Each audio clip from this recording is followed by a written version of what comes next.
বোৱাৰী মোৰ ডিঙটো শুকাই গৈছিল একাপ চাহ খাম বুলি ভাবিছিলোঁ চাহপাত নাই নহয় দেউতা এতিয়া আপুনি পানীকে খাওক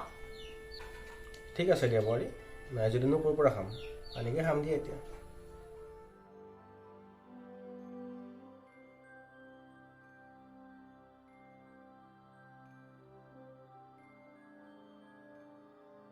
বাবা আজি ইমান জলদি আহিলা তুমি দেউতা মোৰ গাটো আজি ইমান ভাল নাই মই অলৰেডি ইয়াক ফোন কৰি কৈছোঁ আজি দুপৰীয়াৰ ভাতটো মই ঘৰতে খাম সেইকাৰণে আৰু জলদি আহিলোঁ ঠিক আছে বাবা তুমি খোৱা বোৱা কৰা মই অকণমান ৰেষ্ট লওঁ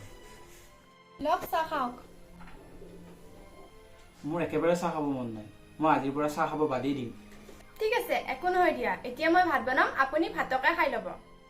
দেউতা আপুনি ৰেডি হওক কোৰ্টলৈ যাব লাগিব কি কোৰ্টলৈ কিয় যাব লাগে দেউতা আপুনি শইকীয়া আণ্টিক চিনিয়ে পায় তেওঁৰ হাজবেণ্ড ঢুকুৱা 2 বছৰ হ'ল মই তেওঁক আপোনাৰ সকলো কথা কৈছোঁ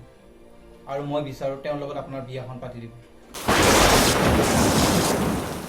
শুনা বাবা এতিয়া আৰু মোৰ বিয়াৰ বয়স নাই তুমি যেতিয়া সৰু আছিলা তেতিয়াই মই বিয়া পাতিব লগা আছিল কৈছিল মোক সকলোৱে ঘৰৰ ওচৰৰ পাজৰৰ সকলোৱে মোক বিয়াৰ কাৰণে জোৰ কৰিছিল কিন্তু মই তোৰ মুখলৈ চাই মই বিয়াৰ বাবে আগবাঢ়িব বিচৰা নাছিলোঁ আৰু ঠিক কেনেকৈ মই তোমাক খুৱাই বোৱাই ডাঙৰ কৰিলোঁ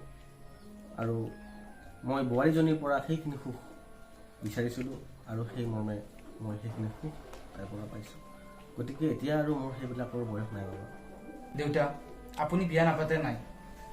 আপুনি মোক সৰুৰ পৰা বহুত কষ্ট কৰি ডাঙৰ দীঘল কৰিছে আৰু আপুনি যি ব্যৱসায় কৰিছে সেই ব্যৱসায়টো মোৰ হাতত তুলি দিছে অথচ ব্যৱসায়ত উপাৰ্জন হোৱা টকাৰে আপোনাক মই একাপ চাহ দিবৰো যোগ্য আজিলৈ হোৱা নাই